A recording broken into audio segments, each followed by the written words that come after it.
This is the EWN Podcast Network.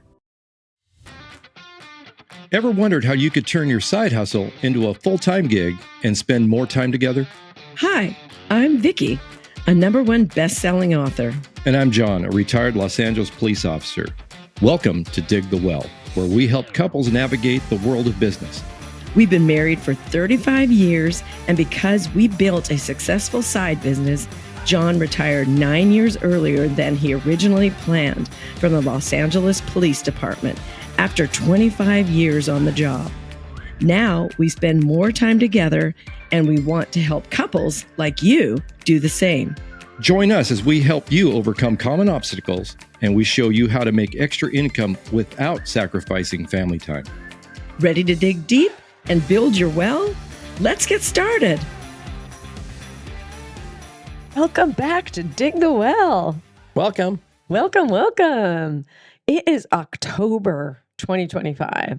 I can't believe it, John. It is crazy. You're going by fast. It has gone by so fast. And we're back again to talk about one of our most watched and listened to subjects, and that is travel. And specifically travel right now during the holiday season coming up. There's going to be business travel for a lot of you. There's going to be personal travel for a lot of you. And John is our family expert. I think he's the be-all, end-all expert on travel. He doesn't do it for a living, but he does all of our travel and has learned so much. One thing about you, John, I know maybe the listeners don't know, but any topic that we're working on, he researches it thoroughly. Anything, even if we're not working on something, you're like a researcher. You learn, you teach yourself stuff. You always have, since I've known you. Yeah, I've always done that. Yeah, and it's awesome. So I totally trust everything he says because he's done so much research, and it always turns out to be true. We've talked about that as well on this podcast, where I think I'm right, and almost 100% of the time I will say he turns out to be right because he's researched whatever topic it is, and he remembers, and I don't. Yeah, so we're going to talk about travel. And those of you that are subscribers, thank you. Those of you part of the Dig the Well family, we're excited you're here. But you might remember that we did an episode, and it was episode 26. So after listening to this, if we've kind of wet your whistle, you could go back to that. Episode 26 is one of our most listened to episodes, and we're going to dive into that. And I'm going to be the interviewer. Is that okay, John? Mm-hmm. John's going to be the interview. He's going to be our guest today. Mm-hmm. So let's dig right in. And we're flying by the seat of our pants, just like in the plane today, because I had notes on it, what I was going to ask, and I misplaced them. And I'm not going to worry about it because actually I think our podcasts are the best when it's just on the fly, us just chatting. So my first part of the travel segment here that I would love us to talk about is air travel. And we're going to end up talking a little bit about hotels and things like that, where to stay. But air travel. Okay. So I know that there's so much out there about air travel these days, right, John? People are booking their own flights for the most part. Yes, they could use a travel agent, but a lot are booking their own. Is that what you found too? Seems like it's so easy to do now online. Mm-hmm. Before it was almost impossible. I would imagine before the internet. So most people were using. I remember everywhere you went, like you go to a mall, you go to a shopping center, there was always some little travel agency. I know, right? It's so true. And I can't remember the last time I actually saw a physical location for a travel agency, and I know they're still out there. They are, yeah. But most people are booking either their own, or I know a lot of people use OTAs, which are online travel agencies. So it might be Priceline, Expedia, Trivago. Those are all OTAs. And there's good and bad with using, whether you use an OTA or an actual travel, old school travel agent. Okay. There's some good things about using, especially the old school travel agents. They get some really cool deals. And if you're planning like a vacation or something, I know they usually have contacts and can plan really cool experiences. I know we were just in Dubai with our son and our daughter-in-law, and that was what, a year ago, 2 years ago? Yeah. I think it might be coming up on 2 2 years. years, yeah. Time I flies. think it was 2 years ago this December, Yeah. right? Yeah. And we didn't use a travel agent for our actual booking of the flights and whatnot, but there was one hotel we stayed at in Dubai that was arranged through the travel agent and had some really cool features. It was probably I would say that was probably the nicest hotel room we've ever stayed in. Yeah. Maybe even better than the Ritz-Carlton in Do you Tokyo. think? Yeah. It was awesome. That thing was pretty awesome. cool. Yeah. Yeah. But anyways, the point is there are times to use them, times not to use them. We generally don't. We generally just book everything ourselves online. Yeah, and I actually had a travel agent friend who told me to go ahead and book my own flights. This is like 10 years ago, maybe more, maybe when I first started Neora, was maybe 13 years ago. And I said, "Why? Is it because you don't get a kickback?" Or I forget her reason. Do you know the reason for that? Well, it might be. Well, it depends on if you had status with the airline that you were flying with, and the same philosophy holds true. Well, it's a little different too with rental cars and hotels when it comes to travel agents and whatnot. But oftentimes, if you book through a travel agent, you don't get elite credit. If you're chasing status, you won't get elite credit for it. Okay. I thought it was something to do with money, that she couldn't get it any cheaper, that I could find it cheaper. Could be. Doing it on my own. I thought that's be. what she said. Yeah. So, and I like the flexibility because I know you and I, maybe it's our type A personalities or what have you, but we like to be in control of the timing that we pick, right? Yeah. And we like to know the choices. And sometimes travel agents, I feel like they hone it down so much that they give you like one option or a couple. And I don't know, I like to kind of know all the options. Yeah, because that may be all they have available to them too at that consolidator fare, that they may not have every flight available to them. So they're going to give you what they can book for you. Yeah. So, what have you found is the best way to get the best deal?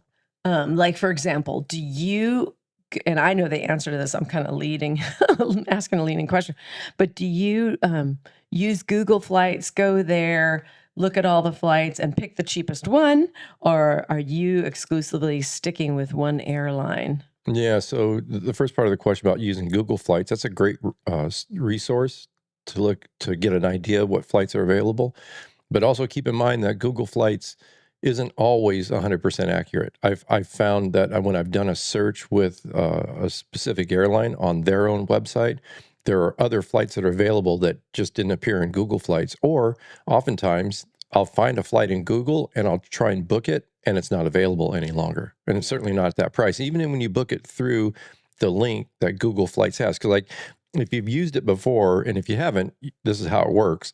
You choose where you're going, where you're flying from, where you're flying to, the dates. And there's other tools on there, calendar views, price, date graphs, and different things where you can try and find the best deal. But it'll show you a list of flights, and you can narrow down the airline. So it's not every airline. You can do it by airline alliances like One World, or you can do it by a specific airline. And then when you find the flights, you choose the outbound flight, and then you choose your return flight if it's a round trip.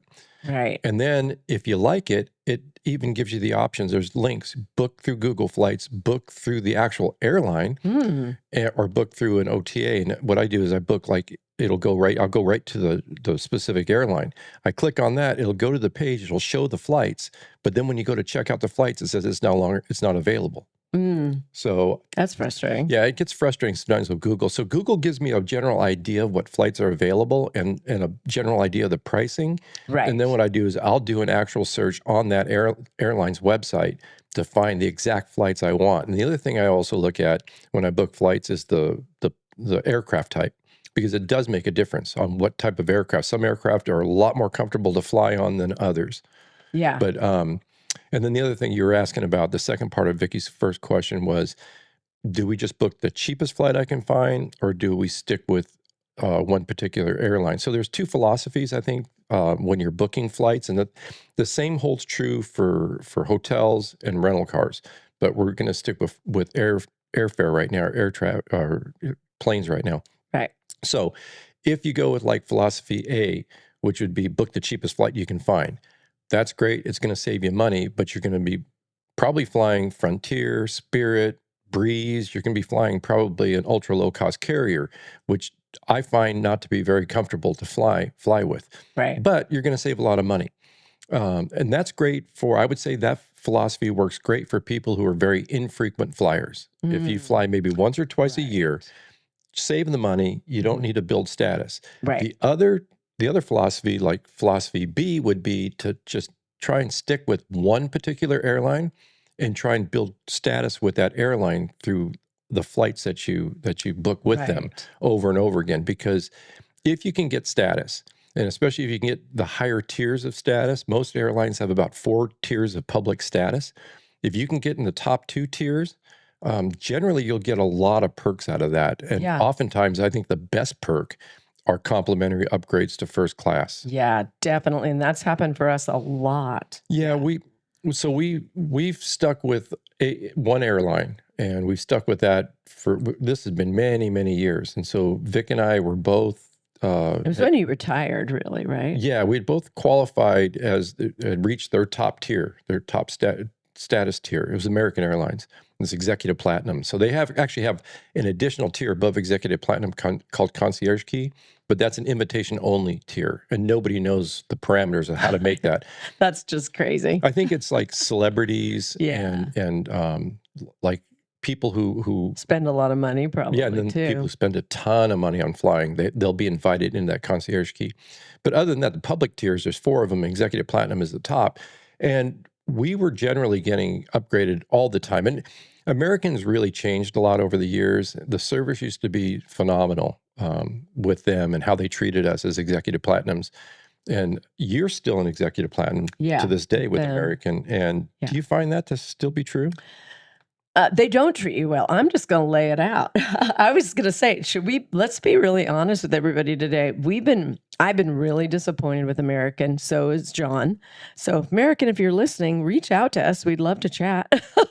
We've got lots of constructive ideas for you, but they don't treat you well any longer. Like let's just also share who you switched to. Well, I already switched. Yeah. So Vic, you haven't. You're still an Executive Platinum. But I'm really right there, close to switching. Yeah, and I switched a couple of years ago, I switched to Alaska Airlines. So if you have status and you want to switch, check with your airline and see if they have what they call like a status match or a status challenge. And so Alaska had both.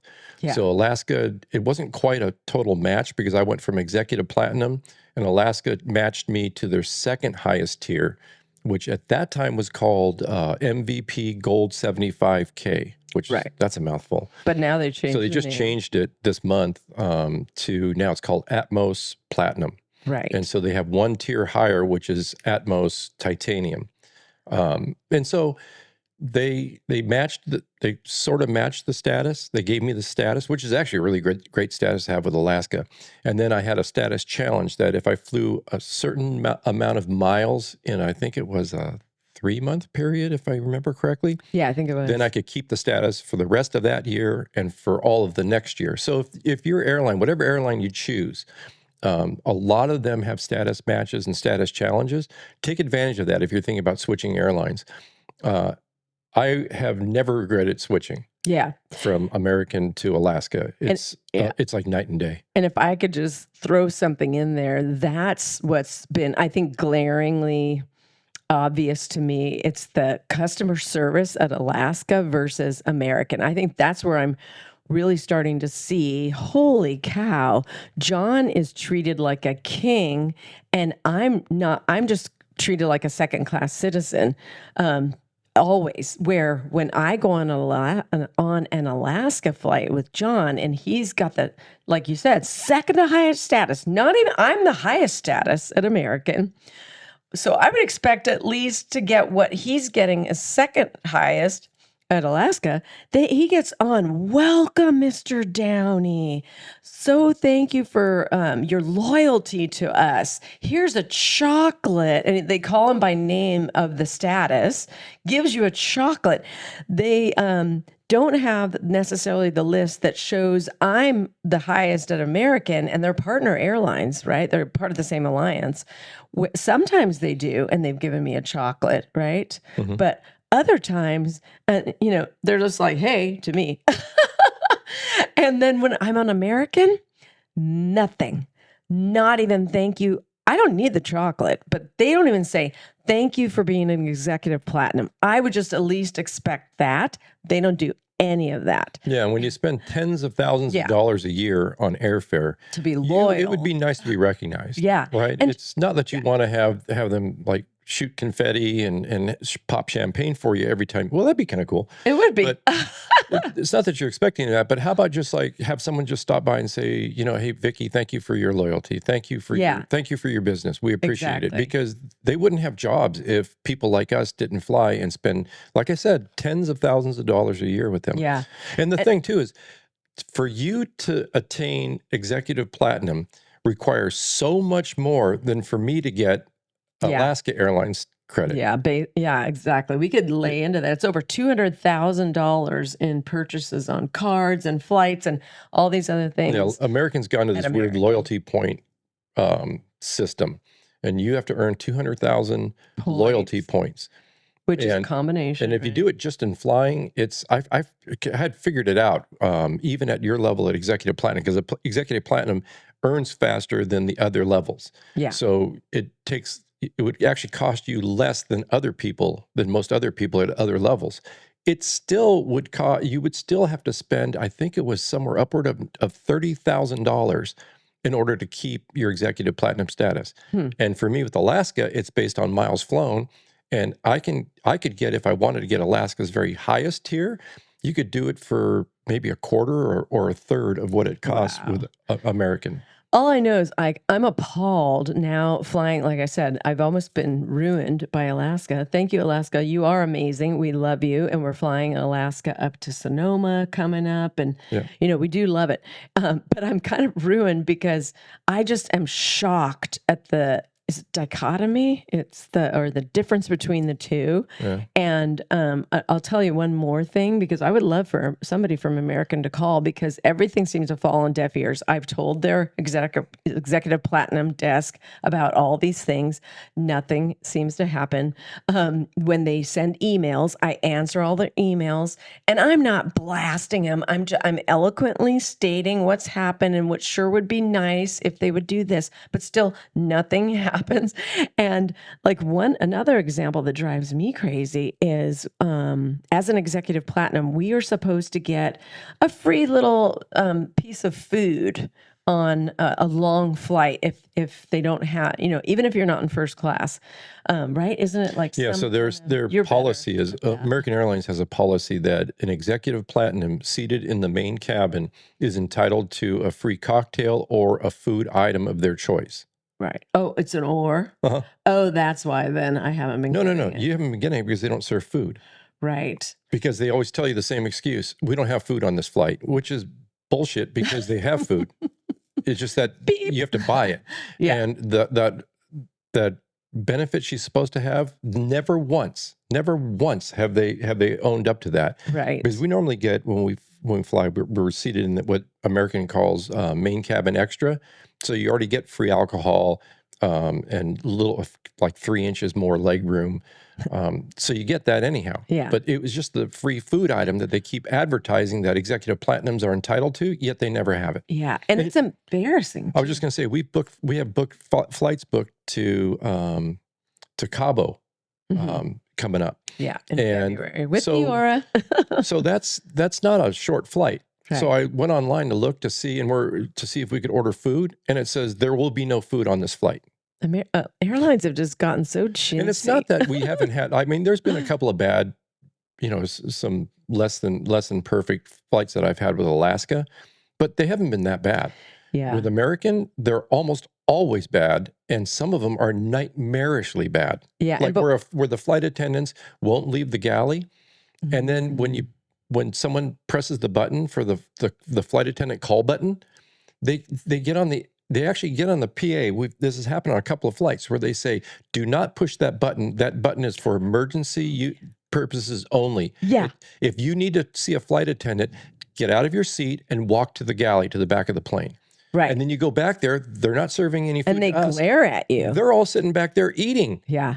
And I've had them like, "What are you doing here?" kind of It's just shocking. Yeah. It's just shocking. And it's no wonder that so many frequent flyers with the American Airlines has left that airline and have gone to other airlines, because American just this month, they've announced they're starting something new to draw back a lot of their corporate travelers who have left because of the poor service. Right. Well, I think it's too little too late. But anyways, we've Yeah. And I had one more thing I wanted to share before we move on. And it's that it's not okay. So I've got the highest status. I expect to be treated a little nicer.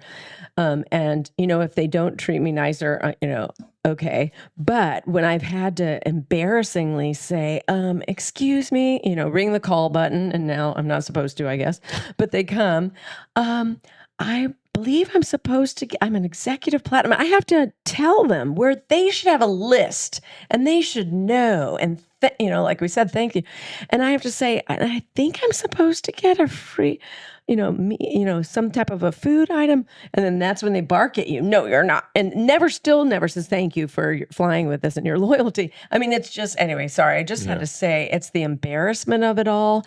And so, American, you are shooing people away. I'm not surprised that so many people have left. Yeah, it's nice that Alaska and American have a close partnership, because Alaska doesn't fly to a lot of destinations. They're growing, right? Yeah. But they don't fly everywhere in the United States. They're mostly a West Coast kind of an airline, and now they're going international. So there's a lot of international routes that they just opened.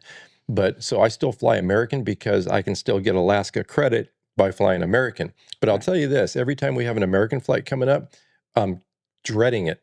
Right? Because I know it's not going to be comfortable. I know I'm not going to really like it. Whenever we have an Alaska flight coming up, I almost look forward to it. Totally. Because even when we go to the Alaska lounge at the airport, the lounges are nicer. Oh, the people yeah. in the lounges are all nicer. Aren't better they experience. number one for customer service? Or they're Alaska's been the top rated airline, U.S. airline, for many years. That's called a clue. It's called a clue. I forgot about And that. so I guess our bottom line is on this whole topic is to pick wisely. If you do choose, which we think is smart, to pick one. If you fly enough. Stick with it. Yeah.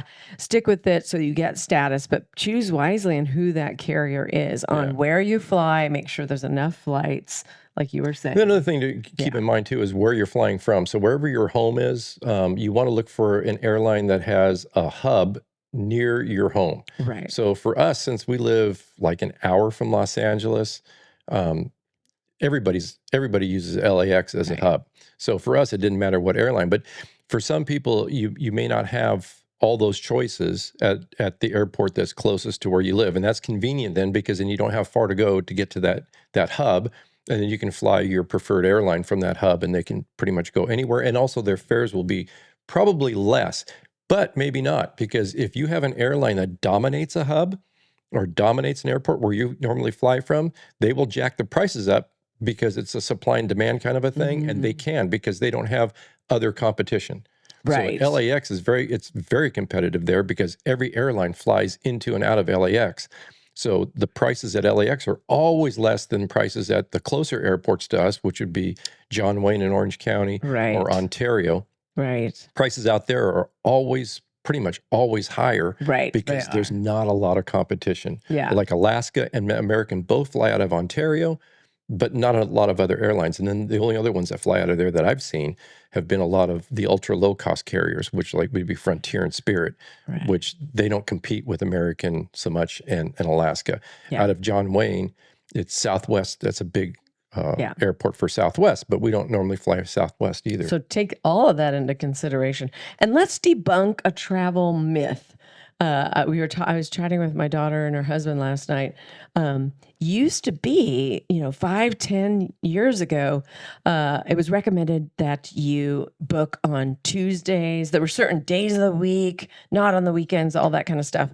And John, let's talk about that myth. Is that the case still today? Yeah, I'm not going to bunk it. I'm going to debunk it. Right?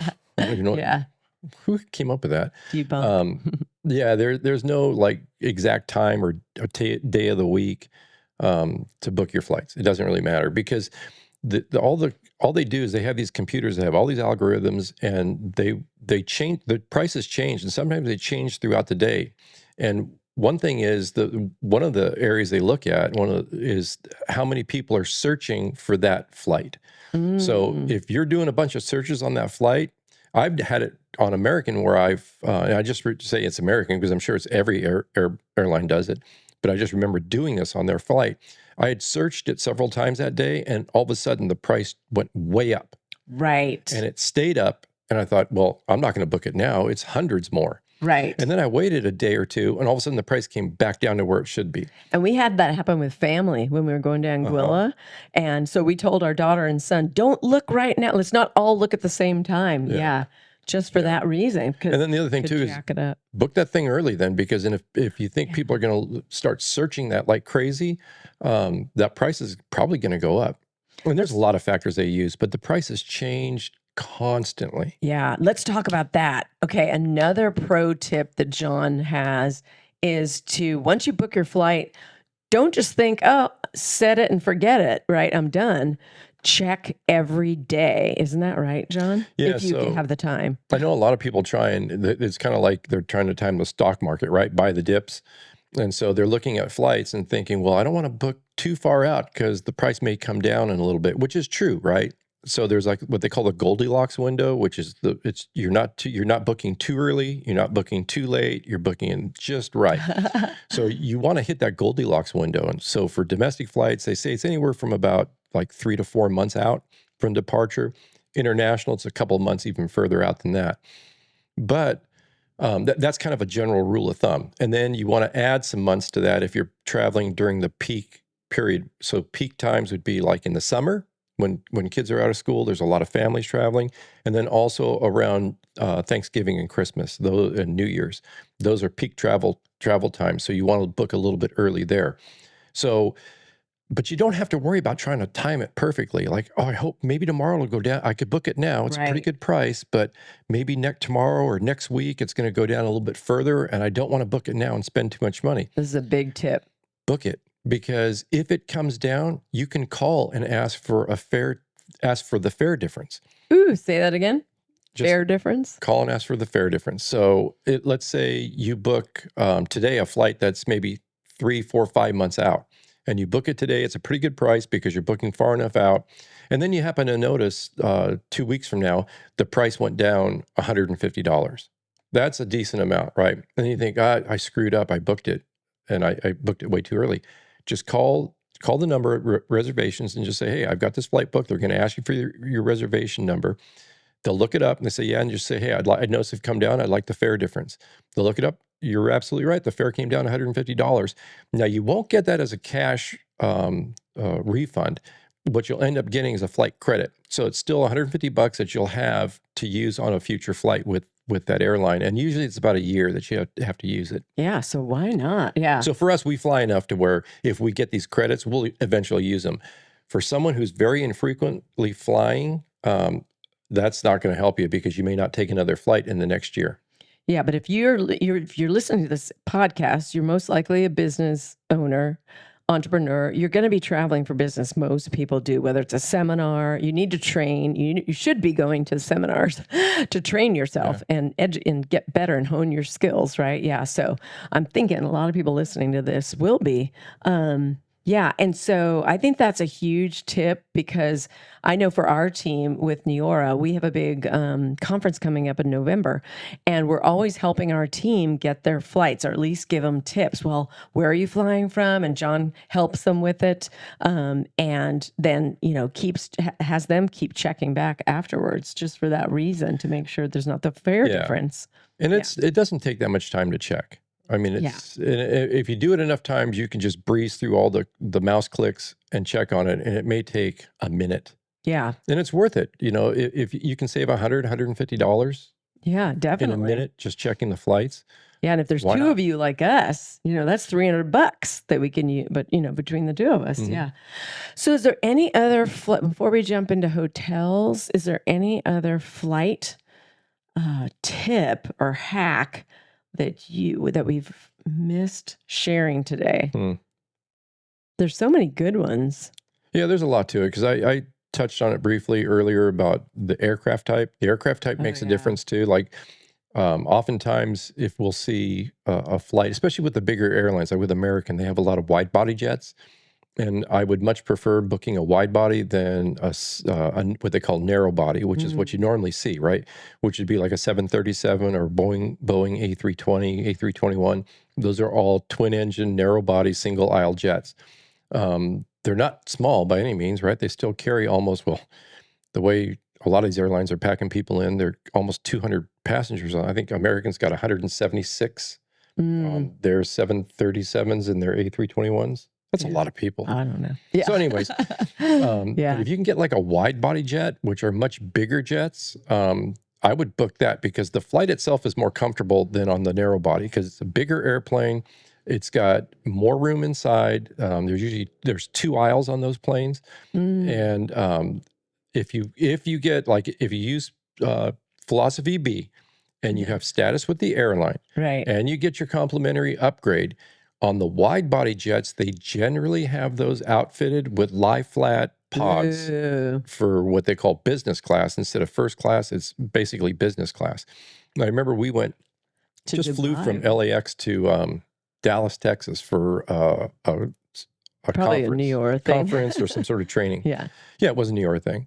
And we were, there was a group that was talking to us, and one of them, she said, I saw the pictures that you guys took when you guys departed from LAX. And were you guys in lie flat seats in individual little pods? And we're like, yeah. How much did that cost you? And Right. then it was less than what they paid flying Southwest, I think it was. Oh my gosh. And they're like, how did you guys always fly either first class or business? How did you score that? And it was just basically because we don't bounce around to different airlines. We stay at that time it was with American. We have status. So we just booked a cheap economy ticket and we got the complimentary upgrade. And I was also careful to book it on a wide body instead of on one of the narrow bodies because I knew if we got that upgrade, it wasn't just to a slightly bigger seat in the pointy part of the plane, but it was an actual lie flat little pod. Yeah. So you're telling me there's a method to your madness. Yeah, it's a little bit of a method, but I consider that a fairly short, medium-ish flight. That's 2.5 hours or so. Very so it's not that short. big of a deal. But on the long flights, if you're flying transcontinental, you're flying from, all the way across country, or you're flying overseas, that makes all the difference in the world. Yes, totally. I tell you, I don't know if I could handle, just because I've gotten spoiled, but it would just be miserable for me to sit in those cramped little economy seats. And every year they seem like they keep getting more and more cramped. Yeah. And then we just lay down, take a nap, get up. I know. It's so nice. You get to serve breakfast. Denmark or Dublin or wherever you're going because you've gotten me on, I've been upgraded on the way to Denmark quite a bit. And and it is. You get there, everyone's like, oh, the friends and family that pick you up at the airport. Are you exhausted? Was it a long flight? And it's like, no, I'm refreshed. I remember I just say it's I think fine. we were flying back from London. Yeah. And it was a nonstop from Heathrow to LAX. And we were in the lie flat seats. And that's all we'd been, because at that time we were flying a lot to Japan too. Yeah.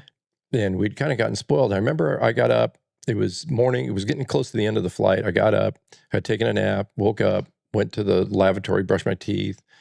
And there was a flight attendant that was standing in there. And it was kind of the galley, the rear galley of the business class, where the next row behind the curtain was economy. And and that's a long flight from London back to LAX. Yeah. And I remember I said, hey, do you mind if I take a peek through that curtain? Because I don't want to forget how miserable I used to be, right? That's so funny. And she laughed. She goes, oh, they're bad. She goes, especially if you walk to the back of the plane, she said, it looks like they've all been they've just been tortured the whole way. And I said, no, I just wanted to take a peek. So she slides the curtain open. I look. And I swear, everyone was just glaring at me. Yeah, you told me about that. I'm surprised I didn't get the bird a couple of times, like somebody didn't flip me the middle finger, because they just looked miserable. Yeah, I know. And it's almost like that Seinfeld episode with Elaine where Jerry, you haven't watched it, but Jerry there's one first class seat and then one in the economy, and he grabs it instead of offering it to the lady, right? And Elaine was like, but I've never flown first class. And Jerry's like, well, then you don't know the difference. And what did he say? Well, he told you can't go back. You can't fly because I've flown first class. He said, I can't go back. And it's true. Yeah. We have gotten a little spoiled, because there are times we don't get the upgrade and we didn't want to pay the exorbitant fee. Yeah, it's ridiculous how much they want to charge. Pay for first class. And it is kind of torture once you've been up there. So if you don't want to torture yourself, don't get status and don't get the upgrades, because then you won't know what you're missing. Yeah. So if you fly a lot using that philosophy B where you're just sticking to one airline, sure, it costs you a little bit more money because you could find a cheaper flight with a different airline than the one that you've committed to. But in the long run, it would probably be cheaper that if you just stuck with one airline, got status, because then you would never, or hopefully you would never have to pay for another first class or business class flight again, because you should be able to get those with your upgrades, your complimentary upgrades.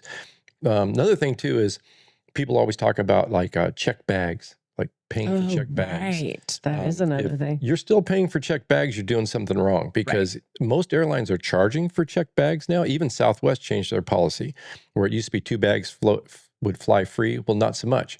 However, there's always a carve out in that check baggage for anyone who has a co-branded credit card. So even with Southwest, if you have one of those certain Southwest co-branded credit cards, that they'll waive the check baggage fee.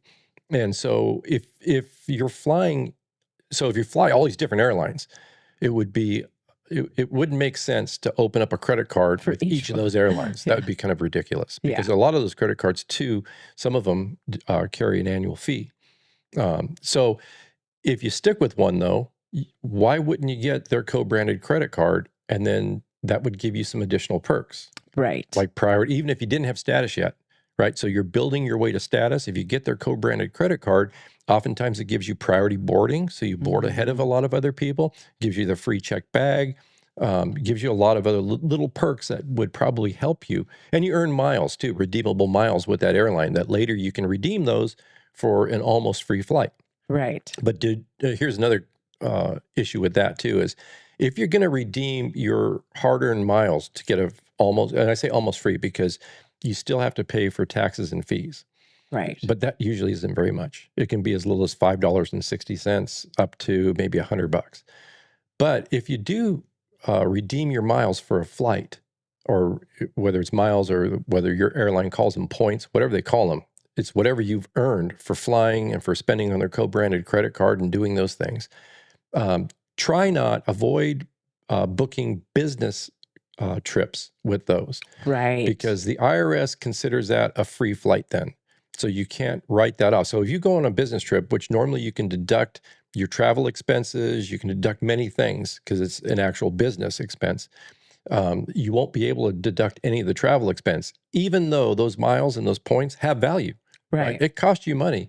You earn them. It does have a value attached to them, but the IRS doesn't feel that they do. So you won't be able to deduct that from your taxes. Right. So we save up ours for when we go on vacations, leisure trips.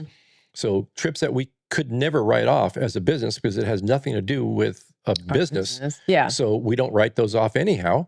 So why would I spend cash on those flights? I'll just spend the miles. Right, exactly. And I'm thinking we'll do another episode for hotels and maybe rental car. Let's finish this out chatting, make this all about air travel. Let's chat about the miles and award flights and your philosophy on that actually, because this is what John has helped me with on award tickets, award flights. You do have to kind of think of it as a dollar amount, because I used to just say, well, why don't I just use miles? I'll go here. It's only 12,500 miles. And John's like, Vic, you do realize it has value. That would cost you X amount of dollars.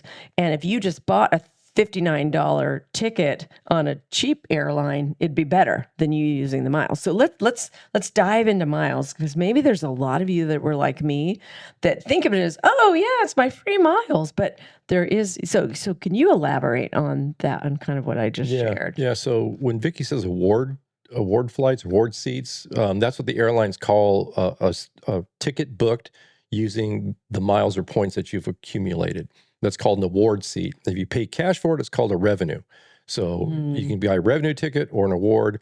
So when you're talking about awards, yeah, absolutely. Like your airline miles that you accumulate, that you work hard to earn, they absolutely have value. And you can look that up online. There's a number of companies that put value to the actual dollar amount of value to every airline mile and every hotel point across every major hotel, every major airline.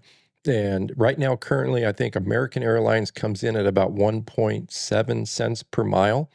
And airlines, they're different, but they're usually around that same area, right? And they take into a number of things, and they factor into a number of things to come up with that valuation, but it has a value to it.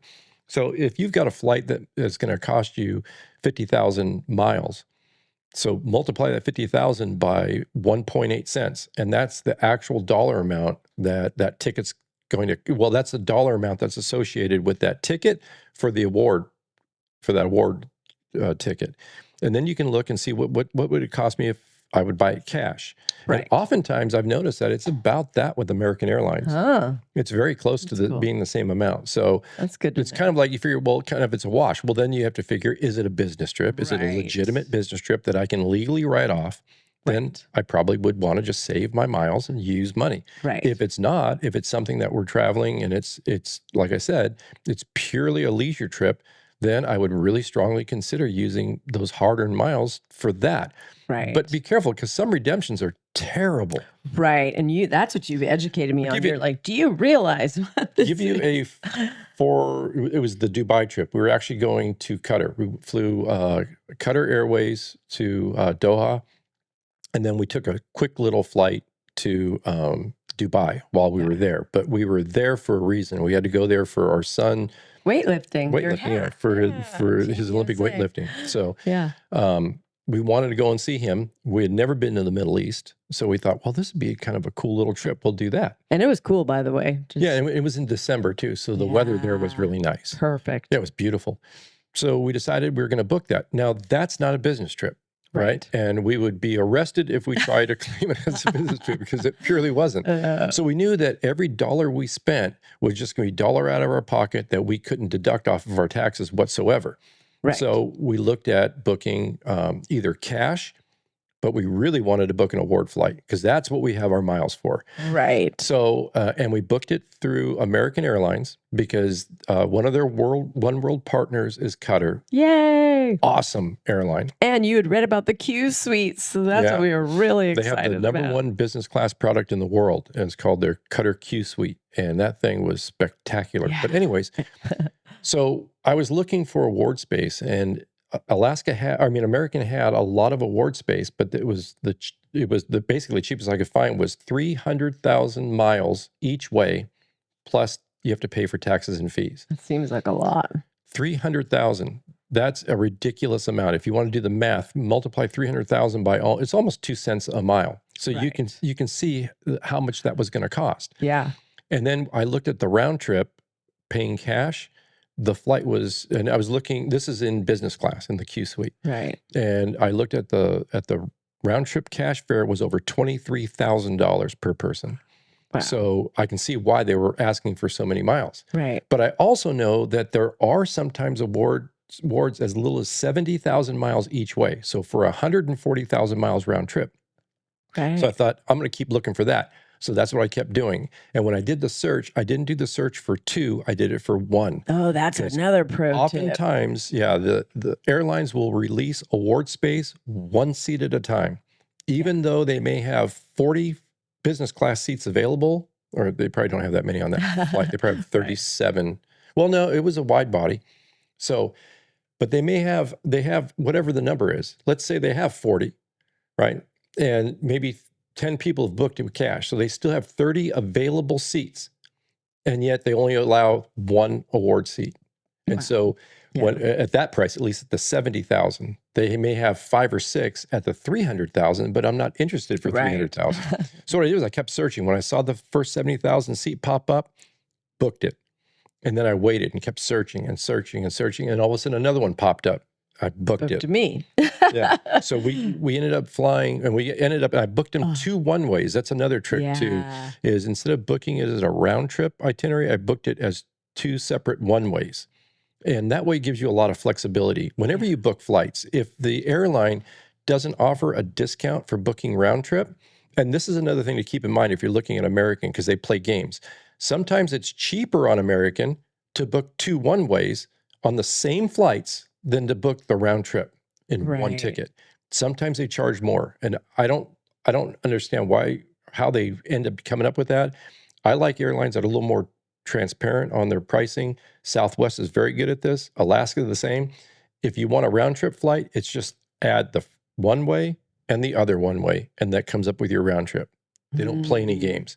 And I've always liked that about Southwest. They have you choose which flight you want to go out on, which flight you want to come home on, and that's the way it's set. However, if you book a round trip and you need to make a change, let's say all of a sudden something changes and you have to come home a day early, you have to then change that flight, and you're going to pay a higher fee as you get closer to departure for both the outgoing and the incoming flight. So you're going to pay a premium on both. If you book 2 one-ways, you only need to change 1 ticket, the one Right. coming home. So Yeah. you're only going to pay the fare difference, the higher premium on that 1 ticket. The outbound flight going there is going to remain unchanged. You saved us so much with those one-ways. Yeah, that's brilliant. Yeah. And it works great for award space because if you're using miles, the miles are generally just adding the 2 one-ways together. Right. So why would you book a round trip? Why not just give yourself all that flexibility and book the 2 one-ways? And you guys, you know what's great about award flights is that, yeah, there's some taxes you pay for depending where you're flying to. And we know there are some countries that charge a ridiculous amount in taxes. We won't get into all that.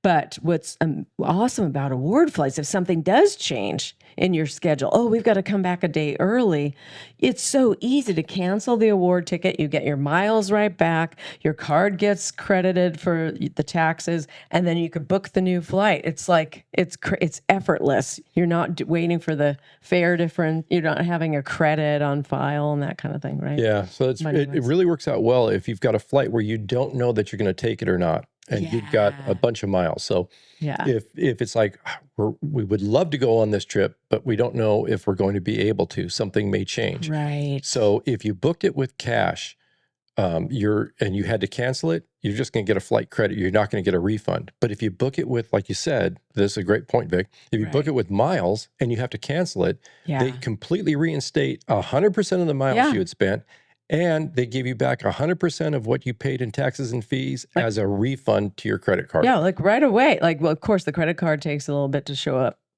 some days. But yeah, I mean, it's brilliant. That's been just such a game changer. So you basically are booking a fully refundable fare without having to pay the exorbitant fully refundable fare price. Because if you look at airlines that offer a fully refundable fare, it's generally almost double what the regular fare is. Wow. Yeah. And all you're doing is basically buying insurance that in case you had to cancel. And if you didn't cancel, then you paid double what you should have paid. Right. Right. So if you use miles, it's fully refundable. Right. Another reason to kind of pick one carrier that you're flying all the time. So you build up all these miles. Yeah. To do things like this. Yeah. And there's a lot of credit card strategy too, because you can, I know a lot of people and it's smart. They get a credit card that has, that's a travel credit card. And generally they're pretty expensive, especially the premium ones. They're $550 to $900 a year in annual fees. Right. And I know a lot of people say, why would I pay that for an annual fee? But if you look at all the benefits you get, and if the benefits work for you, generally the benefits outweigh the annual fee. Yeah. So it makes sense to have it. The other nice thing about some of the credit cards is they're almost like a universal currency. So if you're earning those points with the credit card, you can transfer those points to several different airlines. And it works out really well if your airline is part of their is one of their transfer partners, because then you can just move those credit card points into airline miles to cover a trip. Yeah. And if you can't, let's say you're flying on an airline that isn't one of their transfer partners, you can always use your points booking through the credit card's travel portal and book that flight using your points. You don't get as great of redemption. You still get about 2 cents. No, I think you get 1 cent, 1 cent per point. So it's not a great redemption value.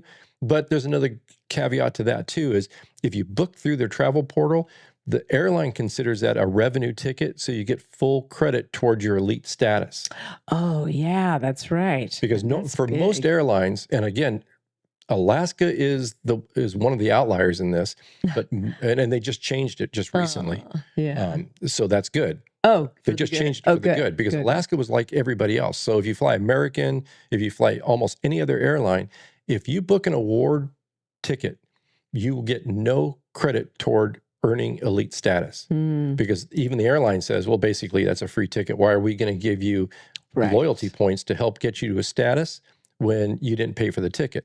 Right. And that's the way it's been for most airlines. So if you use your credit card points with one of well, I won't mention the ones, but if you use credit card points and book through the credit card travel portal, Right. they buy it that's because basically they're taking and buying that ticket for you. You're burning your points with that credit card. The credit card company is buying the ticket as a revenue ticket from the airline. So the airline treats it as a full revenue ticket and you get full credit. I don't think a lot of people know that. That's a great tip. So sometimes Yeah. it's not like I said, it's not the greatest redemption value. You can get better redemption, but usually you can find far better value if you transfer your points to the credit card, to the airlines, to the airline to buy the miles from the airline and then redeem it that way, but you won't get credit. You should be a travel coach. Maybe that's another side gig. We're all about multiple streams of income on here. You should be a travel coach for people that want to do it on their own. That's funny. Yeah. Yeah, well, this has been great, John. So many fantastic tips. I think we've talked your ear off today, but I think this was a jam-packed episode on air travel. And we'll definitely do another one on hotel and rental car because we've learned a lot with that as well. So, Yeah, and we can talk. We can even get into because one of the things that I probably dislike most when in traveling is sitting at the gate. Oh, yeah. To me, that's like I don't know. I don't know why it is. The seats are not comfortable. Everything seems dirty. Yeah, it seems very dirty. There's usually people that are loud. There's someone sitting across from you hacking up a lung. That's very Kids true. running around. There's some idiot. And we love kids, but Yeah, and there's some idiot watching a program on his Loud. phone with the thing super loud, right? Or there's Yes. somebody else FaceTiming, like in public Yeah. FaceTiming. I mean, just hold It's the phone in your ear rude. and talk It's- softly, right? yeah. But no, they have to scream and yell, and it's like one of the worst places to be. So one of the things we do is we have access to lounges in almost every airport. And it's Yeah. easy to get access to the lounges. In fact, I think more and more people have figured it out because it wasn't that many years ago when we'd go to the lounge and it was like just basically to ourselves. Yeah. Yeah, people Now are. they're packed. In fact, sometimes we have to wait to get into a lounge. Yeah, we could do an episode just on that too. Yeah. But it that's- is so much nicer to go hang out in a lounge. You have free Wi-Fi. It's comfortable. Some of them have showers. They have a full bar. They have food. Yeah. And if you, we were just like again going back to that trip to the Middle East. Right. We get there and we went to the One World First Class Lounge Oh, yeah. at the international That was terminal.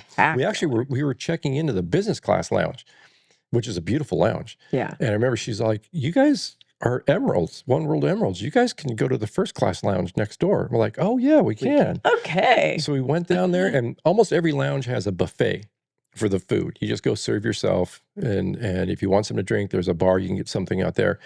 It was like a sit-down restaurant, and it was, Classy. oh my gosh, it was like going to a Michelin-starred restaurant. It was like the type, I'm sorry to interject, No. but where the waiter takes the napkin and for the ladies, he puts it on your lap. It was like that. Yeah. He did that for Like me. you go to the tables, all the wine glasses are all sitting on the table. You sit down, a waiter comes up. He's got his Yeah. little thing over his arm, the towel over his arm, and asked what we would like to drink. And he came out, popped a bottle of champagne for us. Yeah. even though we don't drink champagne. He said, that's okay. And he pops this bottle of champagne, and we were there with our son. Yeah. We had some champagne, and they said, what'd you like? And so I had a red wine. John had a red wine. You had, I don't remember. Whatever it was. Usually a drink. They go get that. And we said, okay, where do we get the feast? Oh, it brings out menus, and we order from the menu. And we didn't even have that much time. We were like, we would have come sooner if we'd known. Yeah. So that's the other thing too, is once you start traveling like that, you're going to find that you're going to want to leave a little bit early for the airport. Yeah. Just because that's part of the experience, is going to one of these lounges and getting pampered almost. It's become like a date night, a date weekend that we look forward to when we do this. Yeah. Yeah, I hear people all the time complain about traveling. Oh, I've got to fly to, Detroit. I got to fly over here. I got to fly. I hate that. Yeah. I'm thinking, well, you're not flying right. You're not doing it the right way. Right? Because you should still, there's still some enjoyment to be had. Yeah. It's not that bad. Yeah. It's actually fun. So, well, we hope you learned a lot on this episode. If you want to reach out to either one of us, we will make sure to put our email address in the show notes. And still, we have that free facial scan for any of you curious about aging and what your face says about you. We've got that. That's $150 value. So check that out in the show notes. We hope you have a fantastic day. Thanks for joining us on Dig the Well. Bye-bye. Bye. Thanks for joining us on Dig the Well. We hope you feel empowered and ready to take on new challenges. Remember, if we can do it, so can you. Keep learning, keep believing, and going after your dreams. And if you enjoyed this episode, share it with someone who needs a little inspiration or maybe a nudge in the right direction. Help us grow this community of go-getters. Together, we can achieve greatness and get back to family. Thanks for listening, and let's keep digging the well.